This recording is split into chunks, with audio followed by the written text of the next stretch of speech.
Lilong Police Station ki manung chanba Lilong Haureibi Makha Leikaidagi tha asigi kungani thoigi nimidangdagi thirakhibi Kori Mayum Nargis Chahi Kun Apokpa ke Ahmad Ali ngarang Lilong amasung samurok faunaba thong manake Turel Torban Dahoba u amagi makhongda phina punsillaga hatlaga thamlamkhiba thodok aduga mari leinana misi aduda chenabani haiba miyoi ahum Thawal Police ki kangbuna nupi yauna machil manao ahum phare haire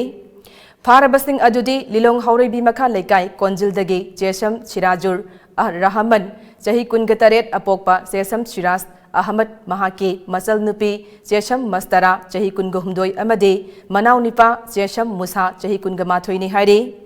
Makhoi ahum ngarang ahing police na fabani haire misi aduga mari leinana chenabasing phare haibagi pau miyamna tabadagi khoisaunaraba miyamna Jeneriba Machil Manao ahumgi yum miyamna thugai khibaga loinana potchaising mai thakhre miyamna horokhiba irang police ki kangbuna laksin khre haire moina tawani hase koi dum 100% chumme koi investigate tawa almost hange moi masan su confess tawre aduga admit tawre aduna moi ain gi ba chap chabi lokalani koi no ji court ta puthoni aduga legal formalities me am do koi district police na chap chabi ain gi to hum tokpa miha pa ma da koi no bim tokpa dan di do koi chap chal tawni na me am thamjage aduna adu loinu na ina ning bana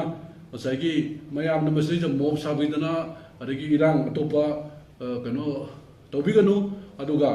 masri ja koina police ki investigate to basita mayam mateng pangbiyo any witness any crime stage da saki sabon pining by anything to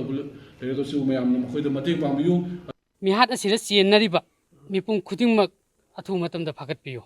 maramdi mi hat asi matong khaktana mi amma khaktana hat pa haibasi akoi gi wakhalda madu kitang nungai taba haibidi wakhanda chingnaba fawi aduna makha tana investigation tawbiraga chenariba khudimo phagat piyo haiba wafam duni aina je sigi maikai dagi akoi mari leinaba authority sing thamning ni basi